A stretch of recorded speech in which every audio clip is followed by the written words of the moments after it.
আমাদের স্পষ্ট অবস্থান মাজারের বিষয়ে, বা আরো যদি আমরা একদম ডিটেইলে আমরা যাই, যেমন কিছুদিন আগে মাজারের বিষয়টা, মাজার ভাঙা হয়েছে বিভিন্ন জায়গায়, এবং এই বিষয়ে আমরা বিরোধিতা জানিয়েছি।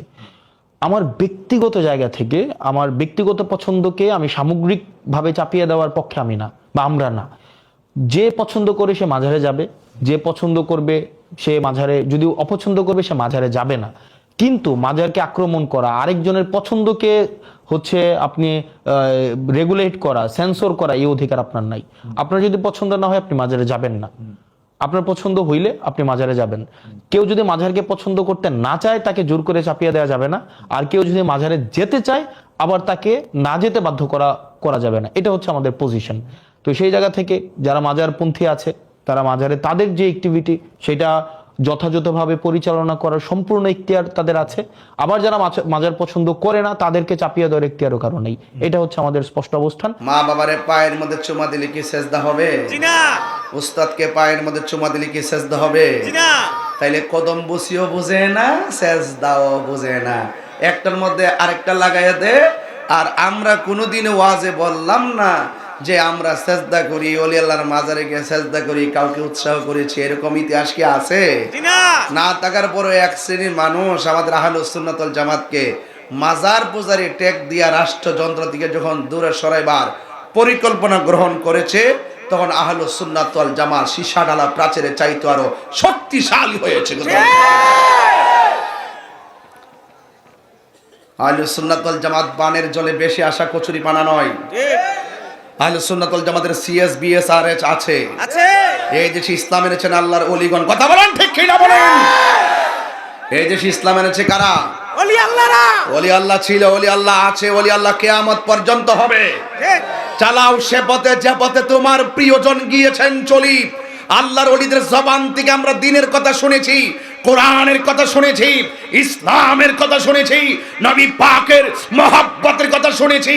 আজকে যারা ওলি আল্লাহর মাজারকে ভাঙ্গার ষড়যন্ত্র করে 90টা মাজার ভেঙেছে, আর যারা ওলি আল্লাহর মাজারকে ভাঙ্গার ওপেন গোপন ষড়যন্ত্রে লিপ্ত হয়েছে, তাদের দাঁত ভাঙ্গা জবাব দেওয়ার জন্য সুন্নি জনতা কারা কারা প্রস্তুত আছো? দুই হাত তুলে দেখাও।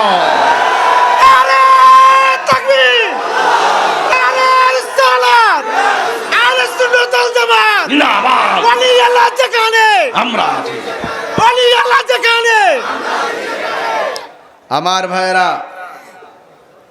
আপনাদের কাছে আমি অনুরোধ করছি, আমরা ওলি আল্লাহর পক্ষে আছি না নাই?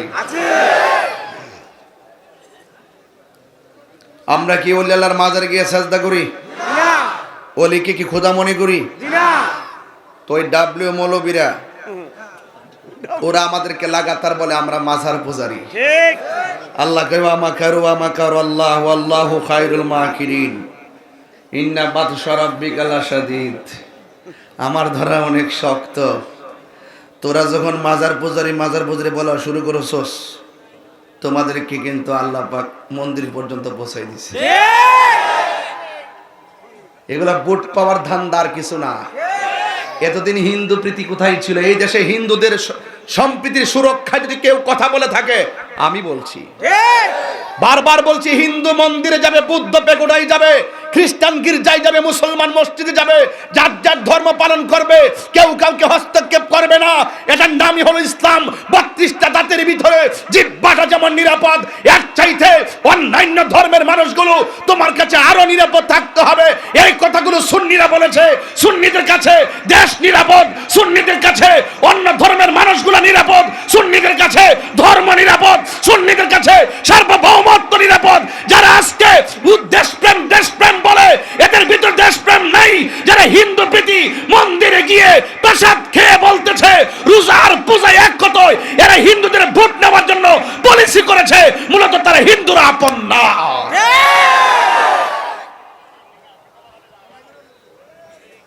কথা কি রাইট?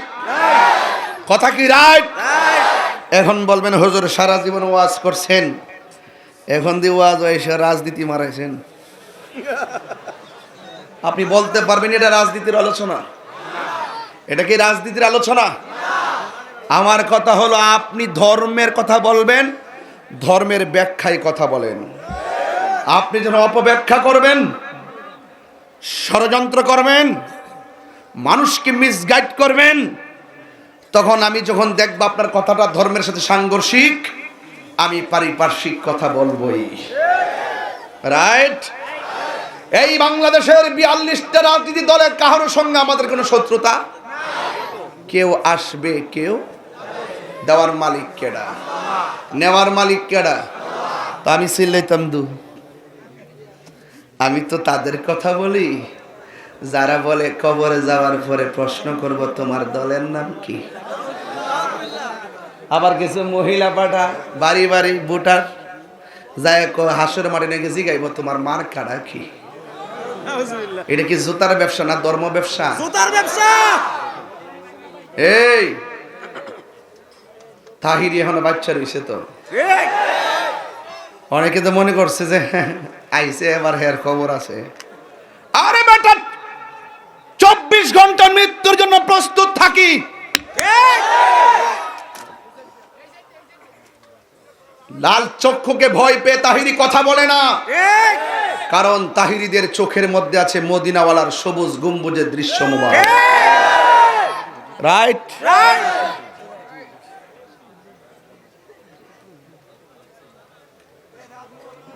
বাবারা আমার, আপনারা কি আমার প্রতি রাগ করতেছেন? এবার একটু ওয়াজ করি। এতক্ষণ একটু আওয়াজ করেছি। আওয়াজ কেন করেছি?